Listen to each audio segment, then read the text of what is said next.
Ada 4 hal yang menyebabkan kita ini bersyukur dan mendeklar kesempurnaan Allah Subhanahu wa taala atau bertasbih.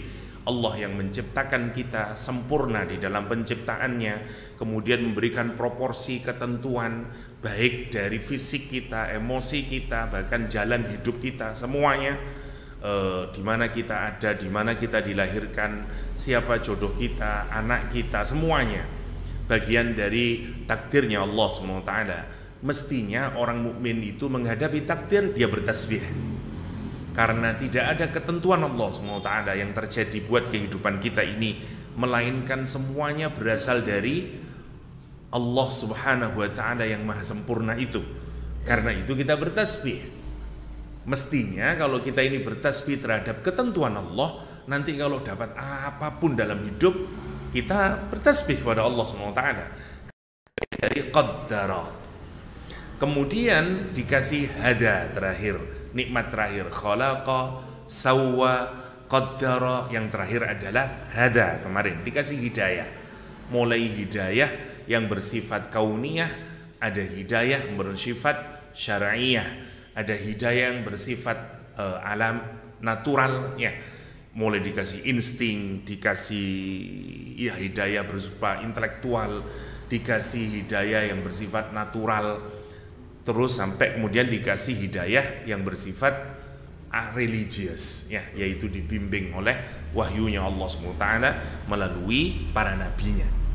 Kita masuk kemudian ke ayat berikutnya. Allah SWT memberikan gambaran kemudian lagi-lagi setelah teoritis seringkali ditambahin lagi dengan model kalau sekarang biasanya disebut dengan simbolik ya, atau dikasih presentasi simbolik, dan itu akan mengokohkan terhadap pemahaman kita.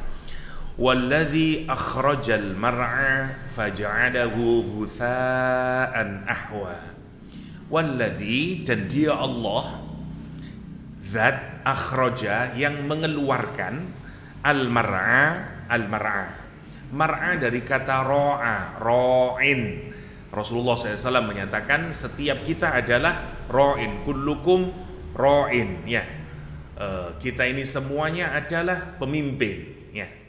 Pemimpin itu bahasa Arabnya ro'in salah satunya, tapi sebenarnya ro'in itu adalah pengembala, shepherd. Jadi kenapa kok digambarkan pemimpin? Karena orang yang mengembalakan itu memimpin bebek, mimpin kambing, mimpin dan seterusnya, itu pengembala. Dan orang kalau mengembalakan itu hati-hati sekali. Jangan sampai ada yang kurang dari yang digembalakan.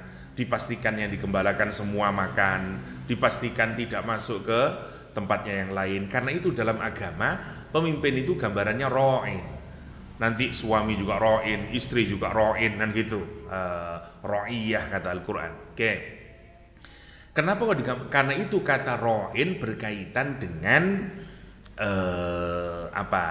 tempat binatang untuk makan. Mar'a itu isim ala, tempat ya. Tempat di mana binatang itu makan. Maka mar'a adalah tumbuh-tumbuhan atau rumput-rumputan yang menghijau itu, di mana di situ ada kambing, ada sapi, ada macam-macam untuk makan. Namanya mar'a. Jadi mar'a itu tanah lapang. Kalau para ulama menartikan an-nabat wal kala al-akhdhar, tumbuh-tumbuhan, rumput-rumputan yang hijau. Apa kaitannya dengan pemimpin, Ustaz? Tadi itu karena ro'in pengembala, dia mengembalakan tempatnya, namanya mar'a. Nah, sekarang Allah menggambarkan, setelah tadi digambarkan tentang khalaqa, sawwa, qaddara, hada, sekarang digambarkan, kita disuruh mikir nih, Allah mengeluarkan ya dari tanah yang gersang itu, tidak ada apa-apanya, kemudian diturunin hujan, kemudian hijau ranau, tumbuh-tumbuhannya, rumput-rumputannya hijau, greenery ya, atau ya ladang yang hijau. Dan kemudian disitulah mengambil manfaat kambing, tanaman, termasuk manusia. kambing makan rumputnya, kita ngambil durennya misalnya. Semua kita makan yang hijau-hijau itu. Karena sumber kalau kita renungkan semuanya berasal dari yang hijau itu. Kita makan dua-duanya. Ya, kita makan daunnya, bayamnya kita makan, sawinya kita makan. Hewan yang memakan yang hijau itu nanti kita makan juga, dan seterusnya.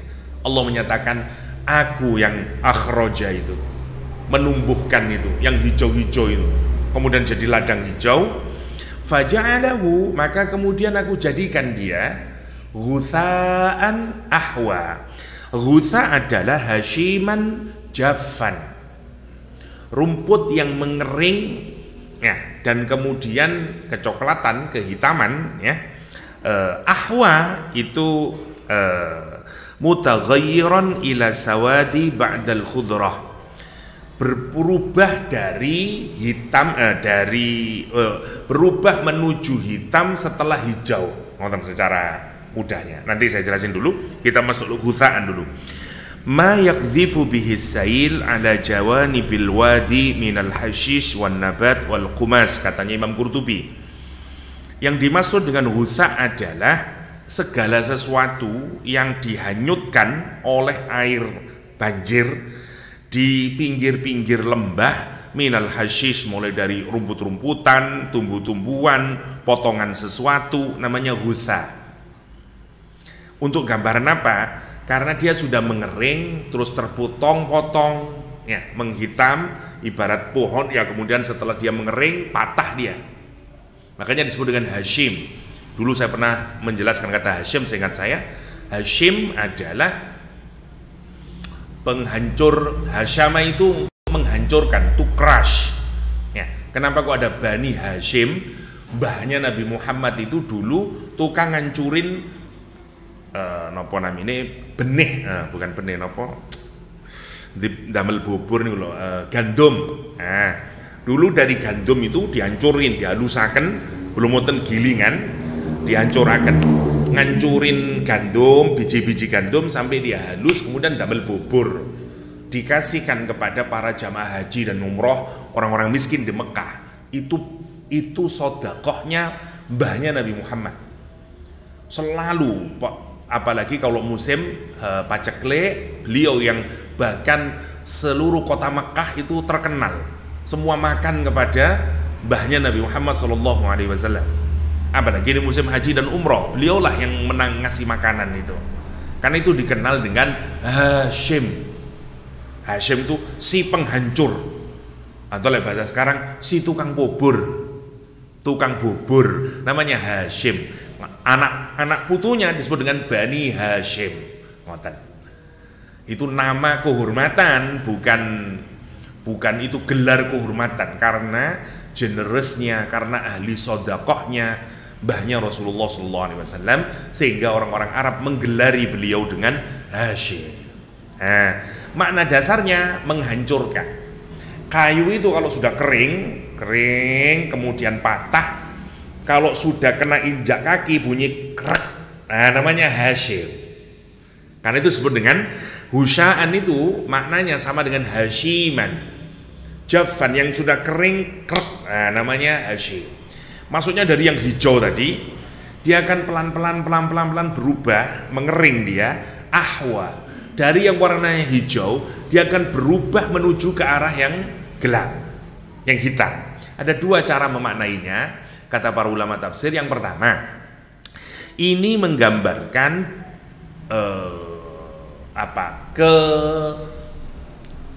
maturity, kedewasaan. Nah, misalnya kalau kita buah itu dari hijau, nanti kalau matang dia mendekati warna hitam, nah gitu. Misalnya dari hijau sampai hijaunya itu dark green ya. Sampai orang Madura ndak ngomong hijau, biru, kemudian biru daun katanya. Karena saking nopo namine menujunya ke arah, semuanya menuju ke arah hitam. Nopo mawon sebenarnya. Dari sesuatu yang kalau ginilah gampangnya, warnanya cerah menuju ke warna yang agak gelap untuk tanda kematangan. Itu cara memahami pertama. Memahami yang kedua, enggak, memang menuju kehancuran. Jadi dari yang hijau indah dipandang mata bisa kita nikmati, tapi pelan-pelan sebentar saja dia sudah mengering dan kemudian hancur, bisa diinjak, akrek, bisa dialirkan oleh air, diterbangkan oleh debu. Quran menyatakan hasyiman tadruhur riyah, menjadi sesuatu yang hancur, potongan-potongan, dan kemudian bisa diterbangkan oleh angin. Kenapa? Karena saking ringannya sudah, angin saja sudah bisa menerbangkan. Hasyiman tadruhur riyah, kata Al-Quranul Karim. Oke. Nah, Quran itu seringkali bikin simbol begini nih, bikin masal, bikin metafor, dan terus kita mikir-mikir, opo maksudnya ini? Langsung tentu. Karena Quran tidak bisa, tidak dipikir nih. Kalau kita cuman alladzi akhrajal mar'a faja'alahu tha'an ahwa, dialah Allah yang mengeluarkan tumbuh-tumbuhan, rumput-rumputan yang hijau, kemudian menjadikannya, mosok ngono tok lah ngoten to. Karena di atas tadi dijelasin Allah yang jadi sekarang monggo, wonten kira-kira kelihatan tidak ada hubungannya. Allah menyatakan tadi, aku yang menciptakan kamu dari setetes air yang hina, misalnya. Nggih, matur nuwun.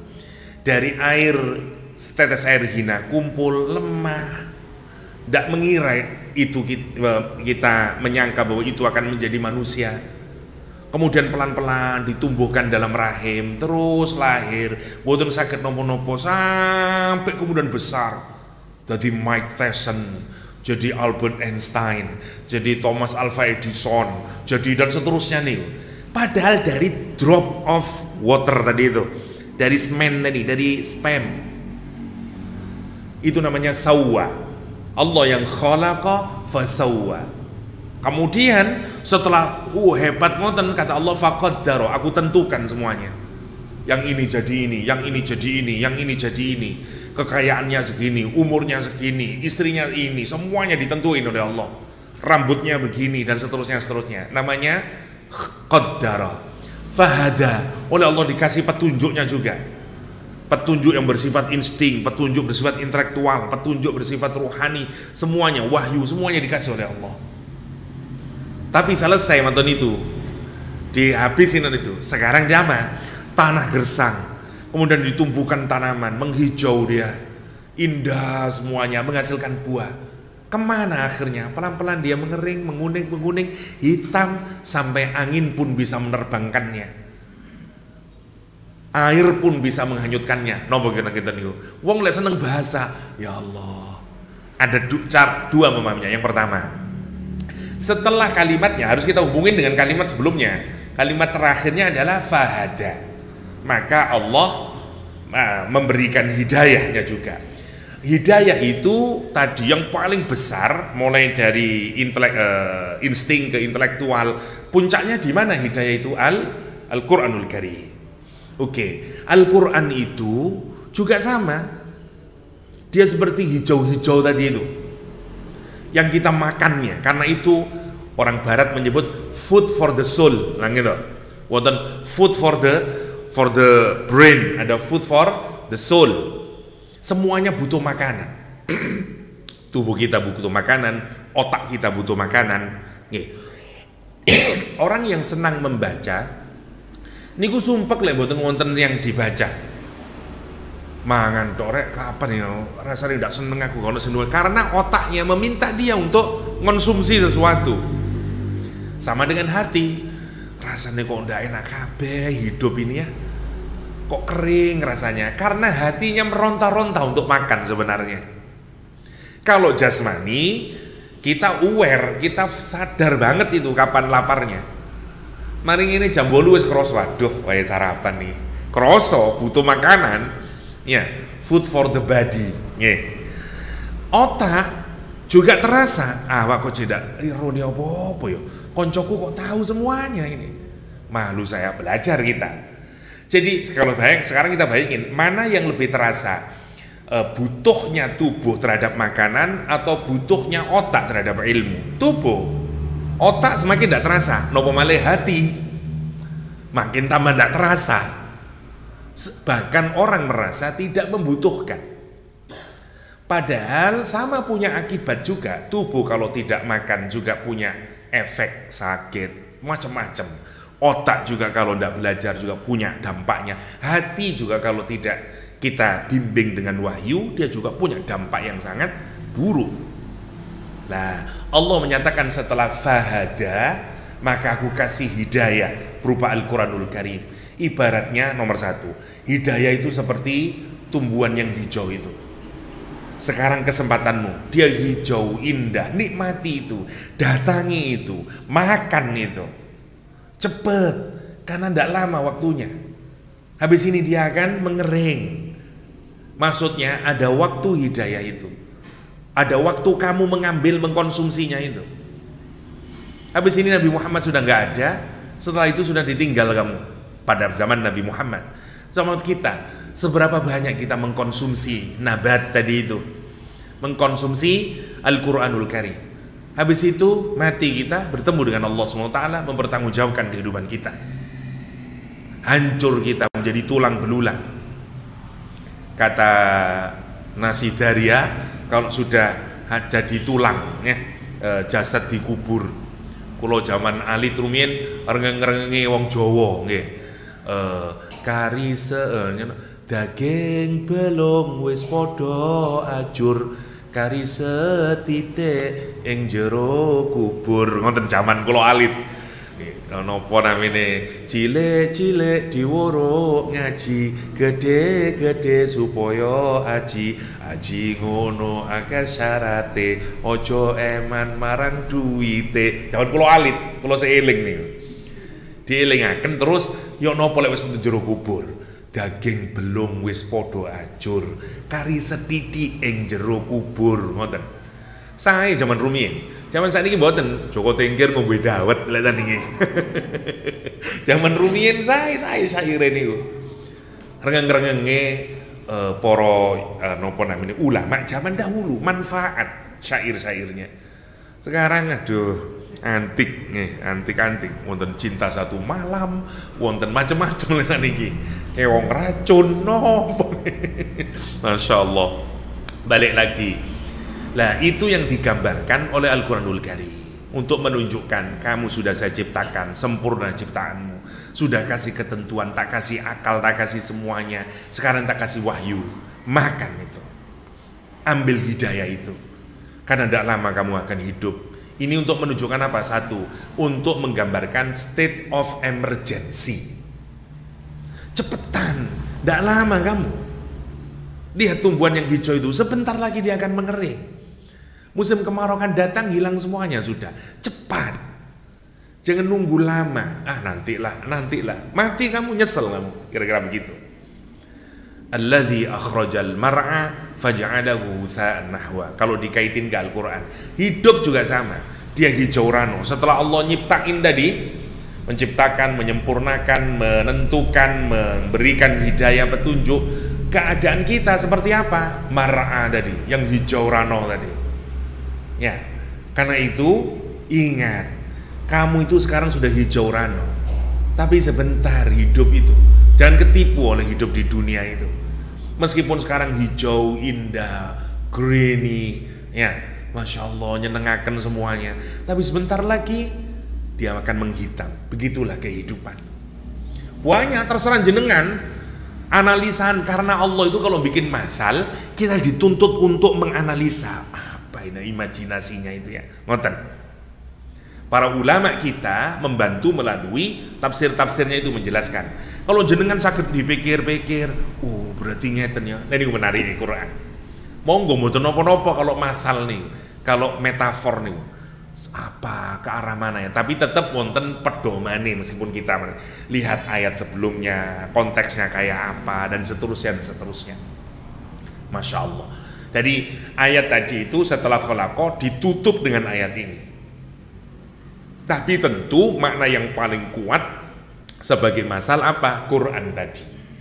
Karena kaitannya setelah khalaqa sawwa qaddara hada, kaitan paling kuat ya Quran.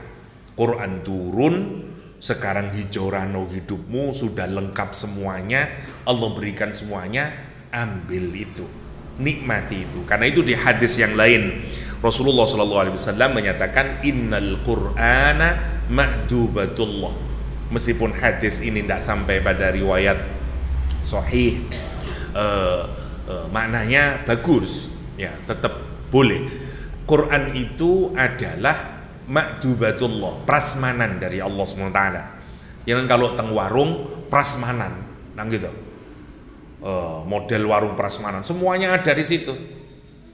Atau bakso dulu bakso mboten wonten gaya prasmanan. Sekarang semua bakso modelnya prasmanan semuanya, ngambil sendiri semuanya. Nah gitu.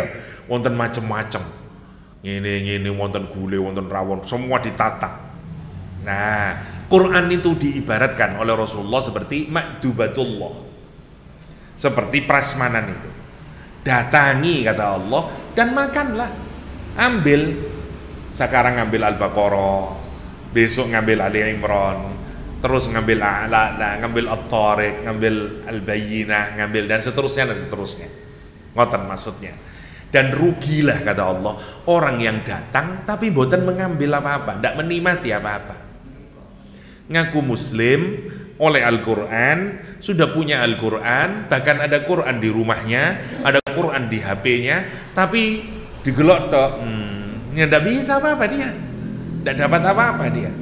Itu namanya alladzi akhrajal mar'a faja'alahu ghutsa'an ahwa. Annal ghutsa' ma yabisu minan nabat hatta sara hashiman tadruhu riyah. Ini tadi ya sudah saya jelasin. Sanuqri'uka fala tansa illa ma syaa Allah innahu ya'lamul jahra wa ma yakhfa. Sanuqri'uka, kami akan membuatmu mengucapkan, membacakan kepadamu Muhammad. Sanuqri'uka, kami akan membacakanmu Muhammad sallallahu alaihi wasallam, fala tansa, atau membuatmu bisa membaca. Karena Nabi Muhammad boten saged maca. Tapi sanuqri'uka berarti sinten ini sing aktif? Allah SWT.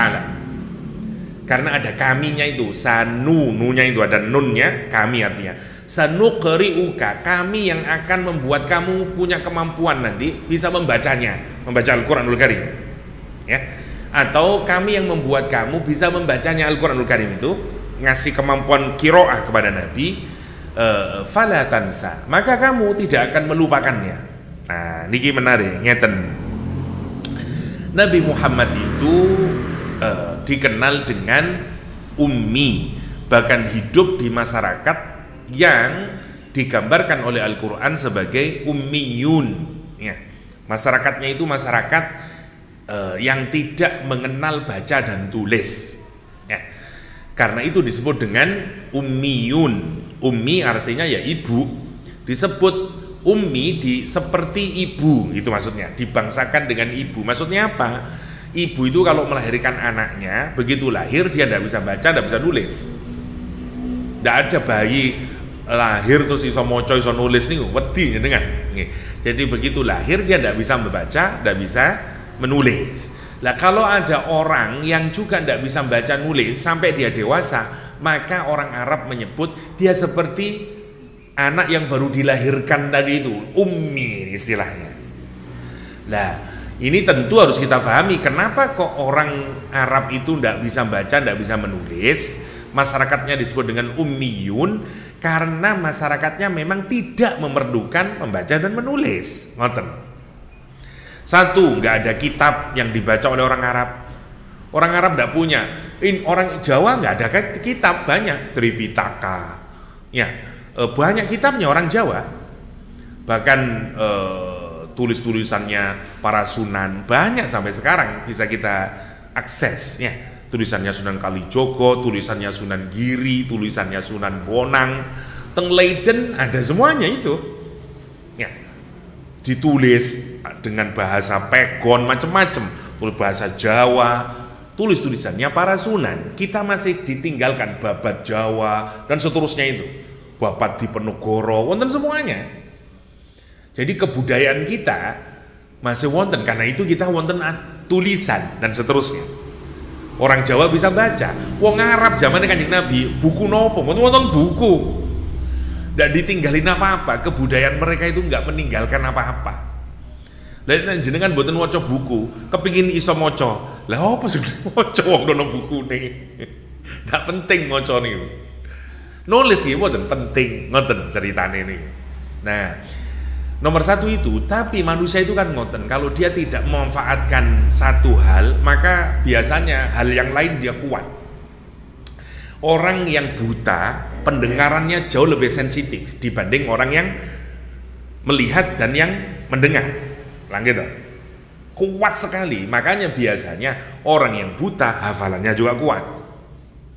Nah, ibaratnya wong Arab rumiyin itu ndak iso maca, mboten iso nulis, ndak penting buat mereka. Tapi kalau kita geser ke Iran, Persia saat itu, mereka kaya dengan buku, dengan sudah tinggi peradaban mereka. Dibanding Arab, ndak ada apa-apanya Arab itu saat itu.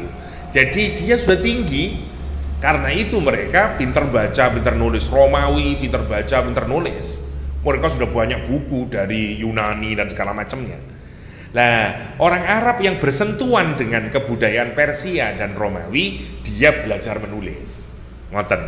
Seperti pamannya Khadijah dan seterusnya. Tapi mboten arus utama dulu di Arab. Nah, mereka kemudian mengandalkan hafalan orang Arab. Dia tidak perlu menulis. Budayanya budaya ucapan. Budaya ucapan, bukan budaya tulisan. Memang ngucap. Akhirnya mereka sangat hebat di dalam ucapan. Makanya keluar syair-syair. Kepandaian orang bukan menulis, mengucapkan sesuatu. Muncul syair, muncul macam-macam nih. Tinggi dalam hal syair, nggak ada yang mengalahkan orang Arab. Gitu maksudnya. Kenapa? Karena mereka tidak menulis. Keindahannya kemudian pada syair, bagaimana mereka merangkai kata dan seterusnya. Karena merangkai kata plus kuat hafalannya orang Arab. Kenapa? Karena semua maksimal diusaha, tidak pakai menulis, tidak pakai membaca. Dan syair itu dihafalkan oleh orang Arab, tidak ditulis. Orang yang menulis syair tanda dia bodoh. Malu dia kalau ketahuan menulis syair. Karena bagi orang Arab tidak perlu ditulis itu. Apa ya, ecek-ecek itu gampangannya. Langsung orang Arab itu apal ini, tenet apal ini. Karena itu. Kon moco nggak tahu. Dan sampai sekarang ngoten niku, Masya Allah. Sekretaris kula ngajar teng Azhar menika, ngajar bahasa Indonesia.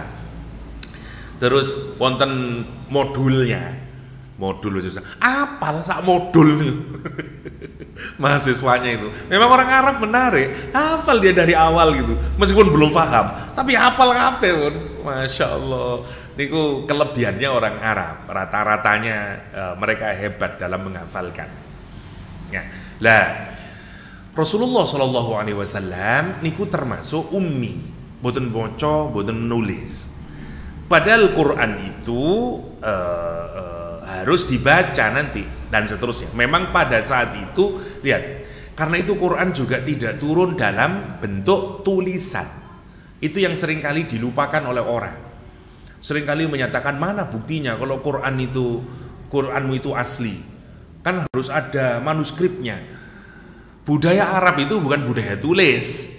Seperti Injil dilihat ke belakang, wah ini dokumen kami ini dekat kepada misalnya. Di Islam itu, di Quran itu dijaga, memang tulisan itu hanya secondary. Jaganya melalui apa? Hafalan yang turun-temurun itu. Para hufat, para qori, para mukri yang menghafalkan Quran. Baru mulai ditulis itu kan setelah kekhawatiran Umar bin Khattab. Kenapa?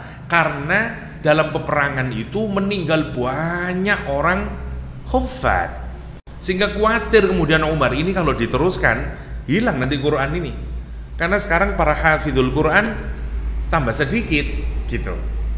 Jadi dulu motivasi orang ngafalin Quran adalah untuk memproteksi Al-Quran, menjaga Al-Quran. Kalau sekarang makanya Dulu sampai rame ya, Pak Harun Nasution, Profesor Dr. Harun Nasution dulu menyatakan sebenarnya, kata Pak Harun, entah guyonan, entah apa, kata Pak Harun, sebenarnya zaman ini sudah tidak terlampau penting hafalin Quran, kata dia, karena sudah bisa dimasukin dalam CD, katanya Pak Harun Nasution. Sebenarnya untuk ngapalin, dulu memang Quran itu, sekarang sudah bahkan bukan di CD. Pak Harun waktu itu masih CD. Sekarang semua HP hafidul Quran semuanya, HP kita gitu. Sekarang kita tidak punya kekhawatiran Quran hilang dalam pengertian itu ya, dalam penjagaan Quran, karena sudah tersimpan cetakan berapa sekarang Quran. Dulu wonten letakon Quran takon di otaknya para sahabat itu.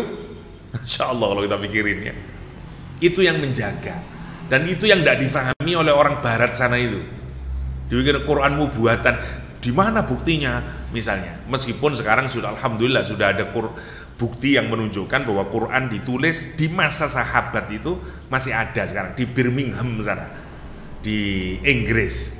Sayangnya wonten kepustakaan Birmingham Inggris, boten tengan. Itu manuskrip Quran yang paling tertua sedunia. Yang kalau di karbon itu dibaca secara karbon, itu ditulis ya apa namanya pada saat Rasulullah masih hidup. Wah, itu paling kokoh sudah untuk nunjukin wong barat ngoten seneng karena dia tradisinya tradisi menulis, sehingga yo berarti temenan Quran itu ada buktinya. Lek kita meskipun ada tulisan kita percaya. Kenapa? Karena ada tahfidz itu. Makanya di sekolah-sekolah tahfidz, di ma'had-ma'had tahfidz, ini kalau lulus dikasih sanadnya. Atau kalau yang belum punya sanad ngambil sanad nanti. Sambung nih, itu yang menggetarkan hati. Kalau sudah hafal 30 juz terus pemberian sanad. Nah, itu yang menggetarkan hati. Dari saya, dari gurunya saya, gurunya ke siapa sampai Rasulullah SAW. Ini pun redek tengah hati karena dia sudah dapat sanad, berarti sampai ke Rasulullah. Lah itu orang bule tidak tahu itu, dan itu cara orang Islam memproteksi Al-Quranul Karim. Kayak teng Indonesia rata-rata 34, 35 sanadnya ke Rasulullah SAW.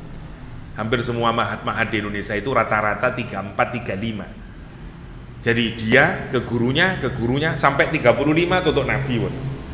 Niku hafalan. Ya. Jadi hatta hafalan dijaga dalam agama itu. Ilmu dijaga juga dengan sanad sampai ke Rasulullah.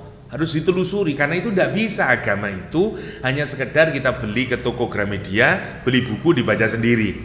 Ya boleh-boleh saja, tapi harus hati-hati kalau kita tidak berguru kan begitu. Sambung sanadnya itu, gurunya ke gurunya. Kenapa sih harus begitu, Ustaz? Iya, karena untuk memastikan pemahamannya tetap benar. Boten ngawur sakarpe dhewe. Makanya terkenal ucapan, kalau bukan karena sanad, maka orang melakukan sekarpe dhewe. Ya dah? Ya seperti para orientalis itu ngambil buku dipahami, ini begini maksudnya Islam itu.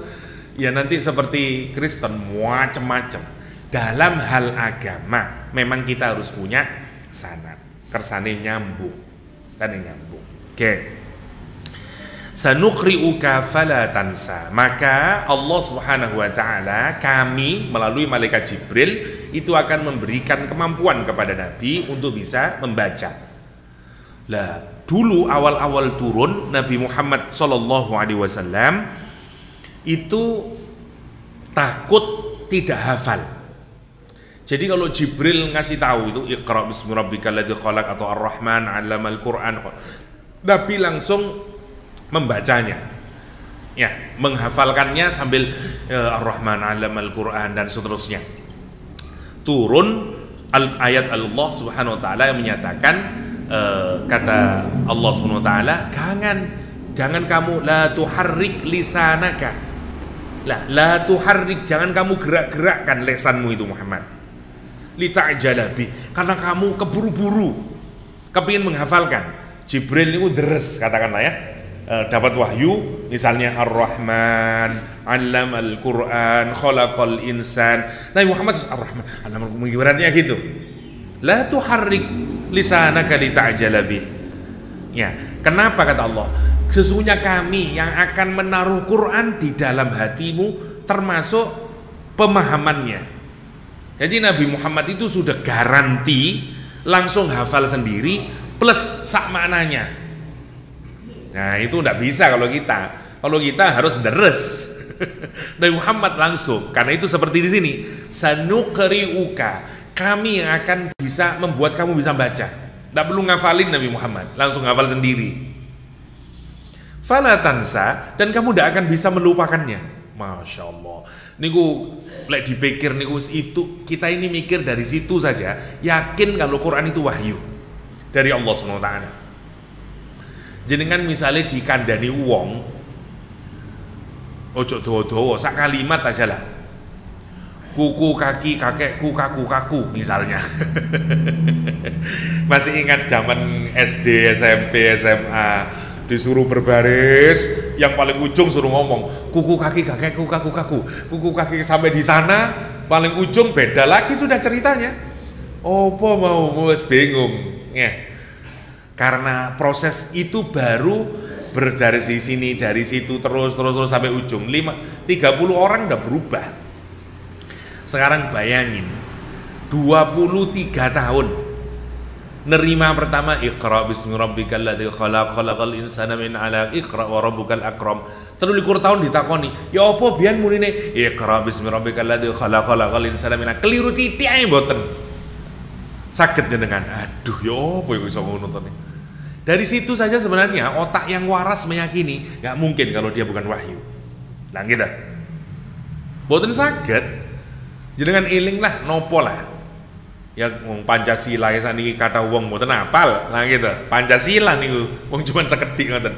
Nomane Undang-Undang Dasar 45, lari saniki mboten sing apal. Lek zaman kula insyaallah apal, wong Senin upacara terus. Lek sampai salah maca undang-undang, dipanggil teng kantor. Zaman kita dulu sekolah lah gitu. Newemen guru-guru zaman dulu niku. Guru PMP zaman dulu ya. Zaman sekarang nggak ada anak sekarang begitu. Pancasila lupa bahkan. Masya Allah kalau kita pikirkan. Itu sanuqri'uka. Kita lihat dulu. Yang pertama, jadi Nabi Muhammad maknanya adalah diberikan kemampuan oleh Allah untuk bisa membaca Al-Quran, menghafalkan Al-Quran, fala tansa, dan Nabi tidak melupakannya. Oke, pertanyaannya sekarang, apakah Nabi tidak pernah lupa? Pernah lupa Nabi Muhammad ternyata. Ada beberapa riwayat yang menunjukkan Rasulullah SAW lupa. Rasulullah lupa. Misalnya, waqad ruwiya annahu asqata ayatan fi qira'atihi fi shalah. Rasulullah diriwayatkan lupa satu ayat. Ibarat baca Ar-Rahman terus lali, boten moco satu ayatnya. Misalnya Ar-Rahman 'allamal Qur'an, khalaqal insane boten. Ar-Rahman 'allamal Qur'an, 'allamahul bayan. Ulah ono khalaqal insannya ini misalnya. Fahasiba Ubay, dan Ubay bin Ka'ab itu menyangka annaha nusikhat. Sesungguhnya ayat itu dinasah, dibuang, diabrogasi. Fasa'alahu, kemudian bertanya Ubay bin Ka'ab, faqala, Rasulullah SAW jawab, inni nasituha, kata Rasulullah SAW, aku melupakannya. Ya. Wakila huwa minan nisyan ay illa masyaallahu ayunsiyaka. Nah, terus kalau kita melihat riwayat ini apa maksudnya? Duh, katanya fala tansa, sanukriuka, maka kami akan membuat kamu membacanya, fala tansa, dan kamu tidak akan melupakannya. Loh, ini kok wonten riwayat lupa kanjeng Nabi Muhammad. Yo nopo terus ini maksudnya? Nah, ini yang menarik. Maka yang dimaksud dengan nopo namine fala tansa itu nanti dilanjutkan dengan kalimat illa masya Allah. Ngoten. Kecuali masya Allah, Allah berkehendak untuknya. Nah, para ulama menafsiri kehendak ini macam-macam, kecuali Allah berkehendak untuk Nabi Muhammad itu melupakannya. Padahal Nabi Muhammad, Allah tidak berkehendak Nabi Muhammad untuk melupakan. Karena itu Nabi Muhammad tidak melupakan. Cara memahami nomor satu. Nomor dua, kalaulah Allah menghendaki, jadi yang bisa membuat Nabi Muhammad lupa itu ya hanya Allah. Kapan? Kalau memang Allah menghendaki Nabi Muhammad lupa, itu untuk kepentingan. Nah, para ulama menyatakan wal istisna nau'un minan nasakh wa qila an-nisyan bi makna at-tarki ay ya'simuka min an tatsruqal amal bihi. Yang pertama, maknanya adalah fala tansa di sini maksudnya adalah lupa tidak mengamalkan isinya Al-Qur'anul Karim. Itu tidak dijamin oleh Allah Subhanahu wa taala bahwa ya'simuka diproteksi Nabi Muhammad itu min antatsruka untuk meninggalkan al-amal bihi, melaksanakan isi Al-Quranul Karim illa masya Allah, kecuali Allah mengendaki antatsrukahu linaskhihi iyah. Atau yang kedua, memang untuk menunjukkan nasah. Jadi kadang kalau tidak dibaca itu untuk menunjukkan dinasah, dibuang, karena ayat itu spesifik dan hanya untuk konteks pada saat itu, sehingga kemudian diangkat, sudah tidak ada lagi ayatnya.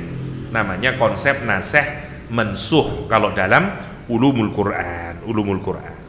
Atau menunjukkan memang kenapa kok dibikin lupa, seperti pada hadis yang diriwayatkan oleh Ubay bin Ka'ab, karena untuk pelajaran buat umatnya. Kalau lupa baca Quran, lupa ayat di dalam sholat itu bagaimana caranya? Lah, karena itu diajarkan.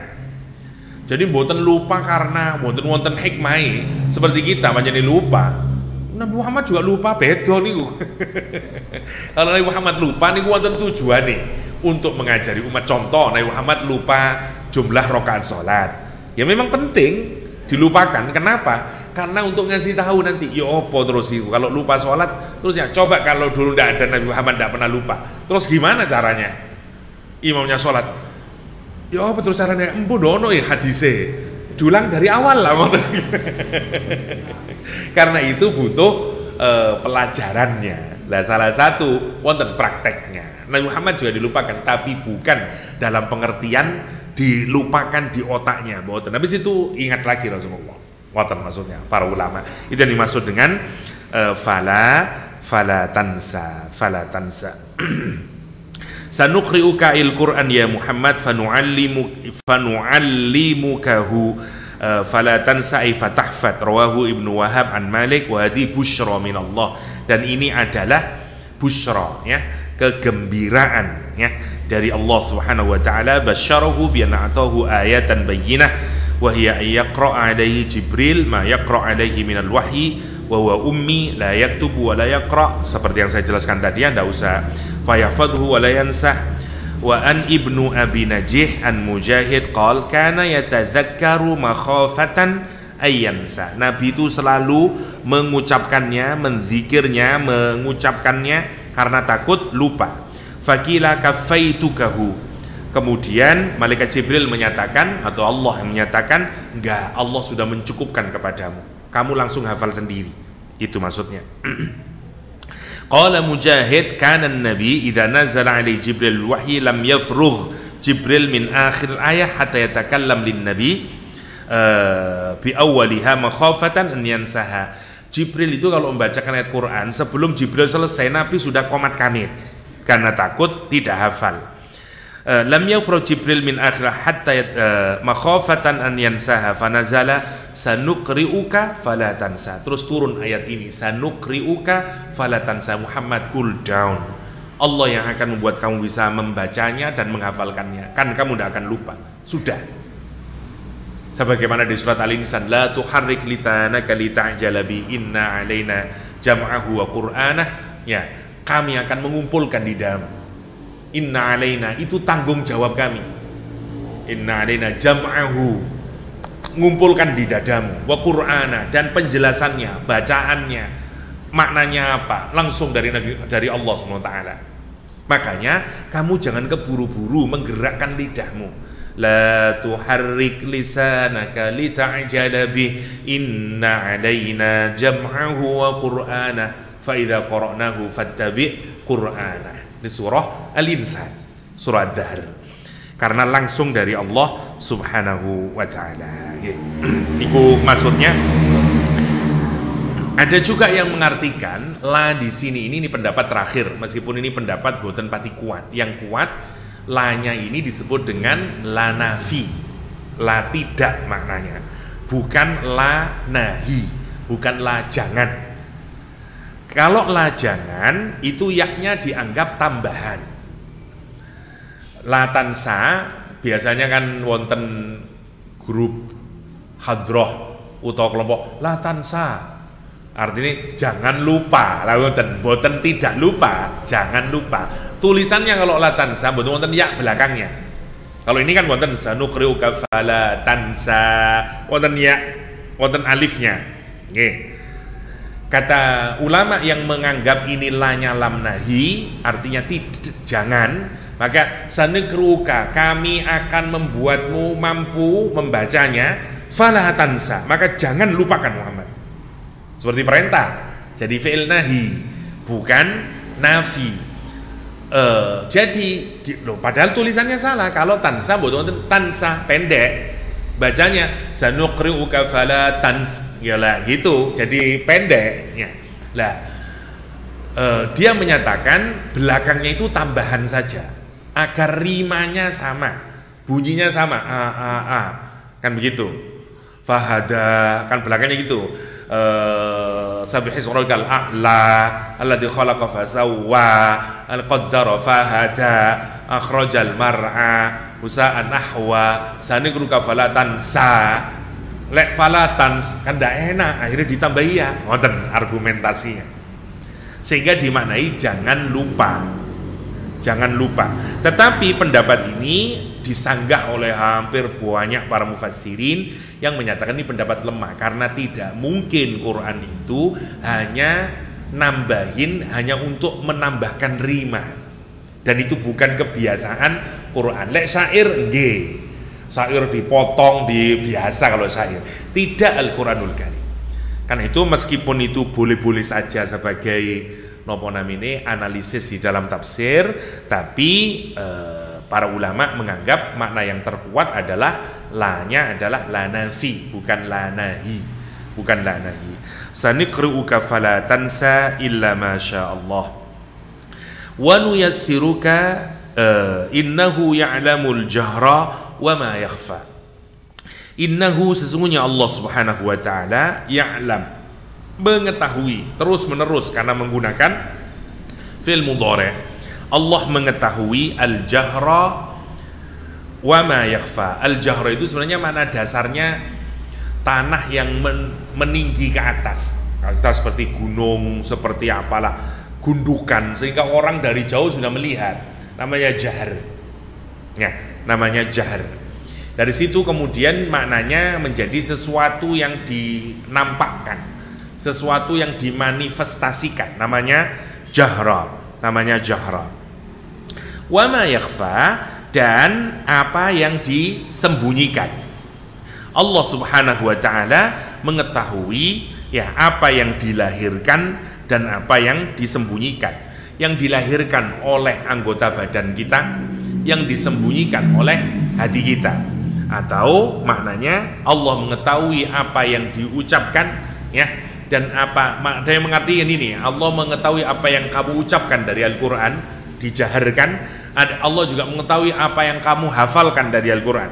Kalau masih dikaitkan ke Quran yang tadi, yakhfa, yang ada dalam hatimu. Jadi Quran itu ada di dalam hati dan juga ada dalam tubuh kita, melalui ucapan, melalui tindak tanduk, melalui mata, melalui telinga. Ketika kita ghadul basar, maka mata kita itu sedang membacakan Al-Quran, kira-kira kan begitu. Kalau kita sedang memberikan sedekah, tangan kita sedang menjaharkan Al-Quran. Kalau kita melangkah ke tempat yang baik, kaki kita sedang menjaharkan Al-Quran. Jadi Quran itu pada diri kita ada dua, tuh cara memahami makna pertama. Dijaharkan sama disembunyikan. Yang sembunyi ada dalam hati.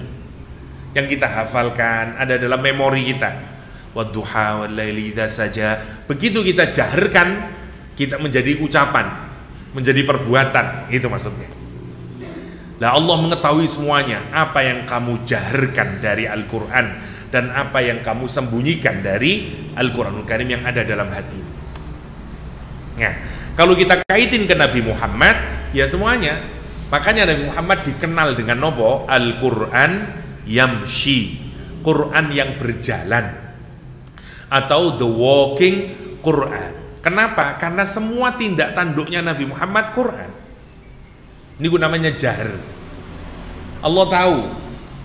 Makanya tidak boleh Nabi Muhammad bertentangan dengan Quran. Cek abote kalau kita mikirin. Jadi setiap tindak tanduknya, tak gerak tangannya, bibirnya, tak rambutnya, semuanya, seluruh dirinya itu cerminan dari ajaran Al-Quranul Karim. Sampai menarik digambarkan para sahabat, huwal Quran yamshi. Nabi Muhammad adalah Al-Quran yang berjalan. Bayangin. Saking nopone niku, saking jahernya, saking manifestnya perbuatan Rasulullah SAW. Ketika Rasulullah meninggal dunia, para sahabat datang kepada Aisyah dan bertanya, bagaimananya akhlak Al-Quran, bagaimana kehidupanmu bersama Rasulullah SAW. Nangis Aisyah radhiyallahu anha, dan Rasulullah SAW, tidakkah engkau membaca Al-Quran? Kata Aisyah, kenapa Aisyah? Kana khuluquhul Quran. Akhlaknya beliau ya Quran itu sudah. Perangainya Rasulullah, sikapnya Rasulullah, marah, senyumnya Rasulullah, ya Quran itu sudah. Masya Allah. Kana khuluquhul Quran. Akhlaknya itu Quran. Itu namanya jahr. Wa ma yakhfa, dan apa yang ada dalam hati kita.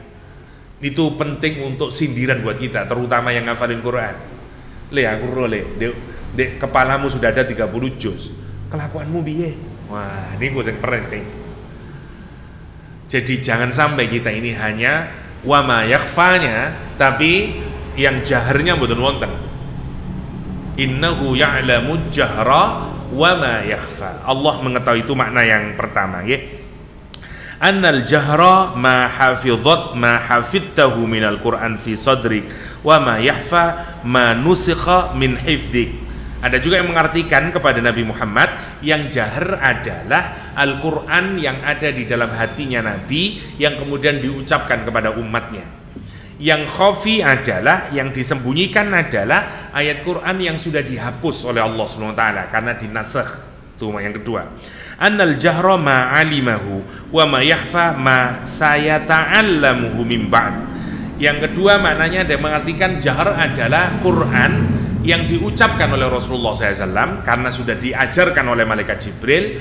Wa ma yakhfa adalah Quran yang belum diajarkan oleh malaikat Jibril karena nunggu lagi, nanti datang lagi wahyu, nanti datang lagi. Itu yang disebut dengan wa ma yakhfa. Wa ma yakhfa anal jahra ma qad adharahu wa ma yakhfa ma tarakahu minat ta'at.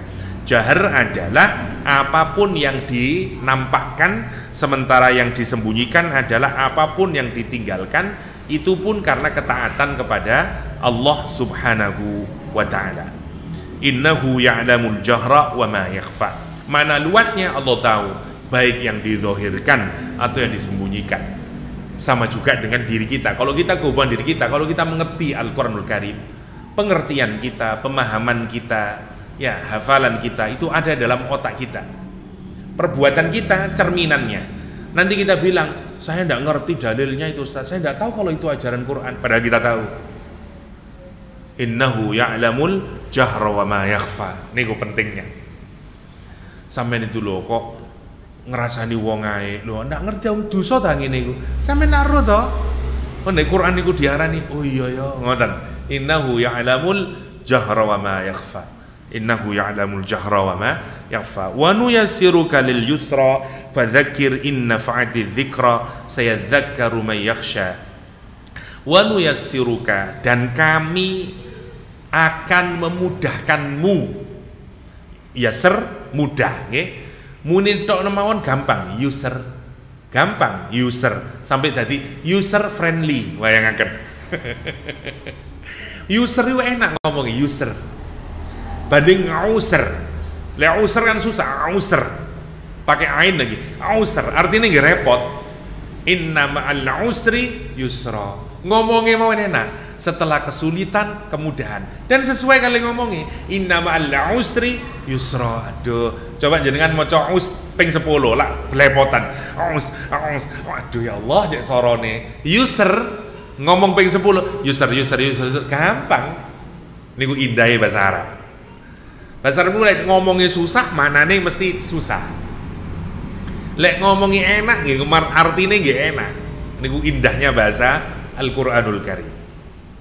Lah, kata Al-Quran, wa nuyassiruka, dan kami akan memudahkan untukmu lil yusra, benar-benar mudah, memberikan jalannya, dan maksudnya gini, yang pertama, ada yang mengaitkan dengan Al-Quranul Karim. Jadi Quran itu dibikin mudah. Karena itu kita melihat bahkan anak kecil bisa hafal Al-Quranul Karim. Umur 7 tahun ada yang hafal Quran, 5 tahun ada yang hafal Quran. Kita aja sampai geleng-geleng. Kok iso yo?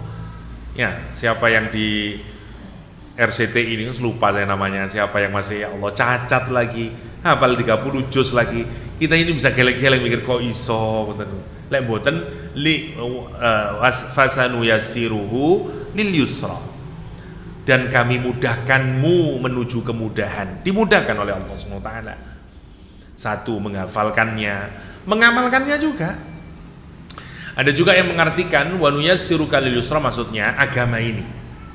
Karena Quran itu gampangannya ya agama ini. Tidak ada agama. Jadi makna yang pertama ke kitabnya. Kitab Al-Quran adalah kitab yang jauh lebih mudah dibanding kitab-kitab terdahulu. Mau Injil, mau Zabur, mau dan seterusnya. Yang kedua, Quran yang dimaksudkan adalah ya agama ini secara keseluruhan. Jauh lebih mudah buat kita. Kita ini kalau hidup dengan Al-Quran sesungguhnya itu memudahkan, bukan menyulitkan. Tapi perasaan kita karena sudah dihantui oleh cara-cara berpikir saitonik, setan, iblis, ngono kon susah kon go nanti lagi ikuti Gusti Allah itu ruwet dan seterusnya. Karena seakan-akan kalau ngikutin agama itu menjadi sumpek, menjadi susah.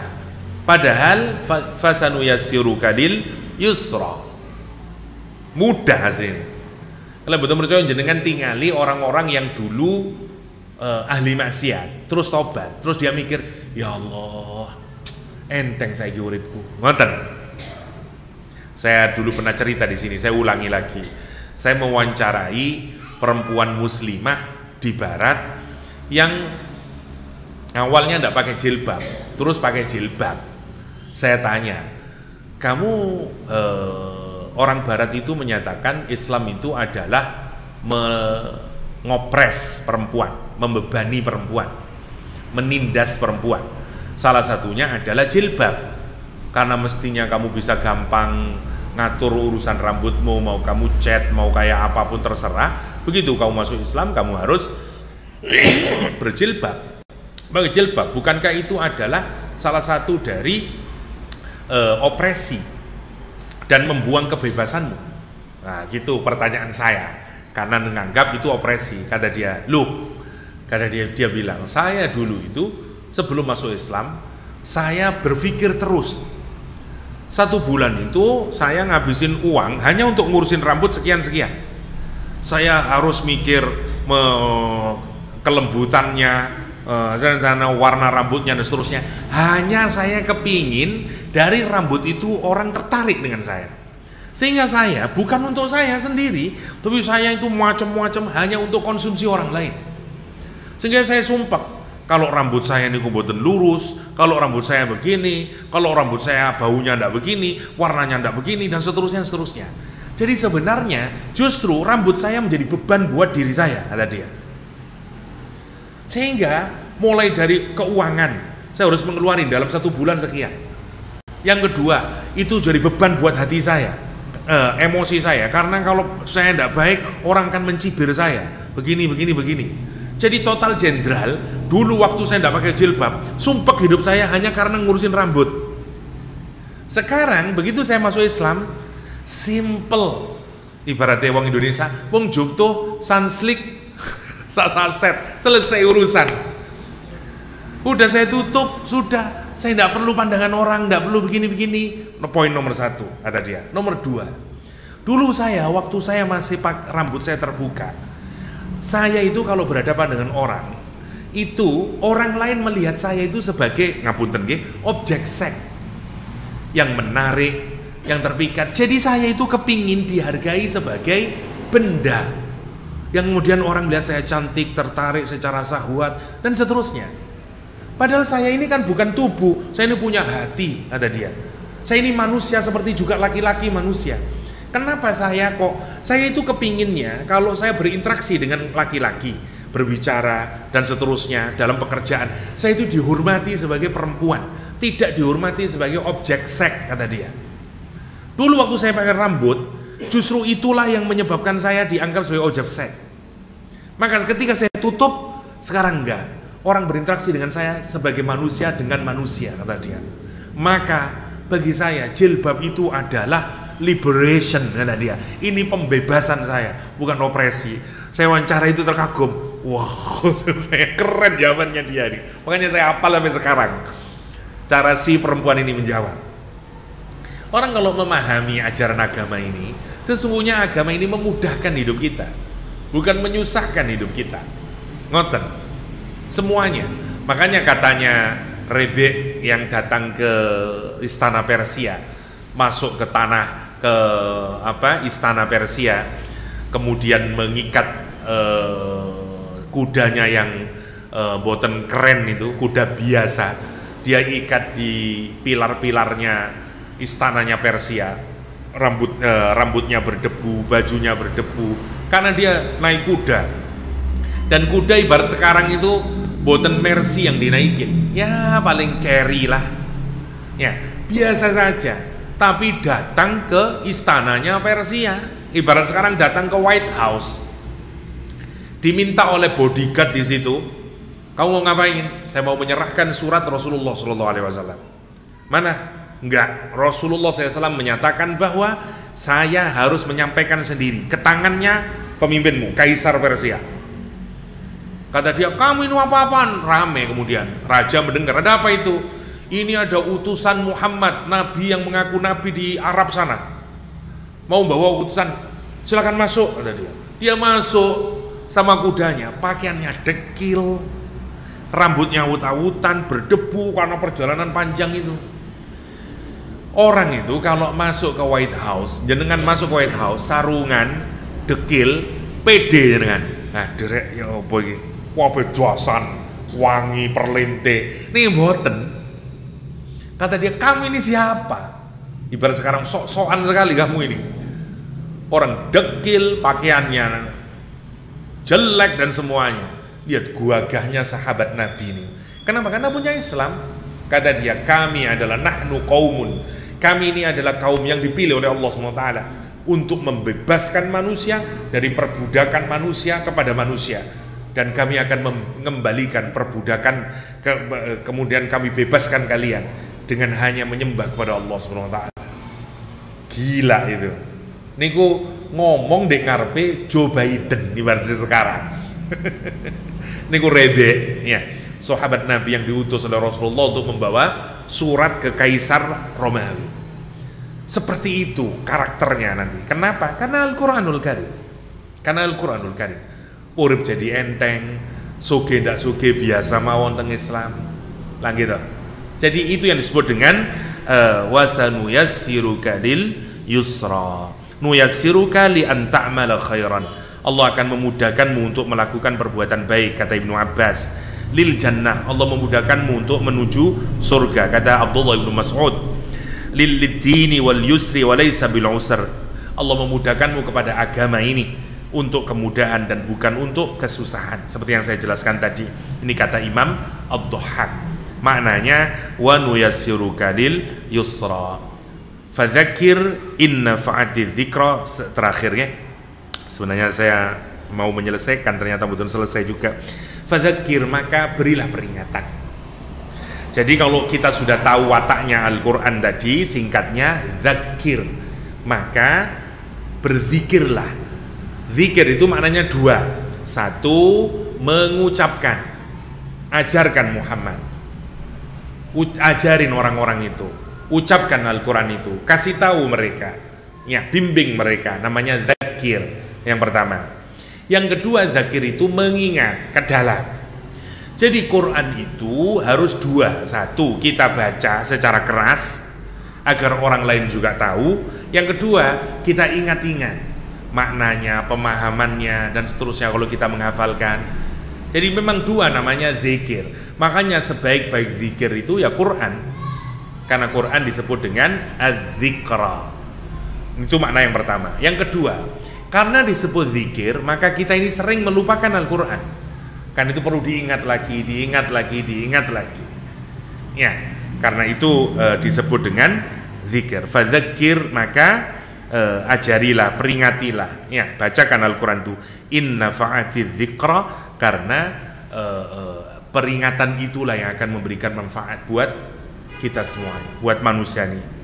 Bil Quran, fadzakir bil Quran, ingatkan dia dengan Al-Quranul Karim. Fadzakir billah raghbatan wa rahbatan, kata Ibnu Syajarah, ingatkan dia dengan Allah Subhanahu wa taala, ya, agar dia punya harapan kepada Allah, agar dia punya rasa takut kepada Allah Subhanahu wa taala. Itu makna dari fadzakir inna fa'atid dzikra, yakni inkubilatiz dzikra wa makna qouli Yahya bin Salam, kalau dia menerima peringatan ini, kasih peringatan dia dengan Al-Quranul Karim, yakni ma nafa'ati dzikra fatakunu in bi makna ma asyarat li anna dzikra nafi'atun bi kulli hal, qalahu Ibnu Syajarah. Ada yang menyatakan innya di sini adalah maknanya yang pertama ma nafa'at adzikra, innya bi makna ma asyarat, ya. Jadi disuruh memperingatkan dengan apa saja yang bermanfaat dari Al-Quranul Karim. Al-Quranul Karim. Insyaallah kita lanjutkan di pertemuan mendatang. Ngapunten, subuhnya sekarang makin sore ya, jadi boten tidak bisa lama kita. Saya dzakkaru may yakhsha, insyaallah yatajannabul ashqa. Nanti kita melihat siapa mereka ini yang disebut Al-Quran dengan orang yang takut, dengan orang yang ashqa. Jadi nanti kita akan bahas dua tipikal orang setelah berinteraksi dengan Al-Quranul Karim. Satu disebut orang yang yakhsha, orang yang takut kepada Allah karena dia mempelajari Al-Quranul Karim. Yang kedua adalah orang yang ashqa, orang yang sial, orang yang celaka karena dia tidak mengambil Al-Quranul Karim. Siapa mereka dan seterusnya nanti digambarkan oleh Allah SWT. Ada kisah yang menarik sebenarnya di bahasan tentang ashqa, tapi jamnya boten nutut. Kita insyaallah diskusikan di pertemuan mendatang terusan dari siapa al-ashqa, siapa yang mayyakhsha di dalam surah Al-A'la ini. Demikian, semoga wonten manfaatipun. Adallahu iyyakum ajma'in wa sallallahu ala nabiyyina Muhammadin wa alihi washabbihi wasallam wa akhiru da'wana alhamdulillahirabbil alamin. Subhanakallahumma wa bihamdik asyhadu an la ilaha illa anta astaghfiruka wa atubu ilaik. Assalamualaikum warahmatullahi wabarakatuh.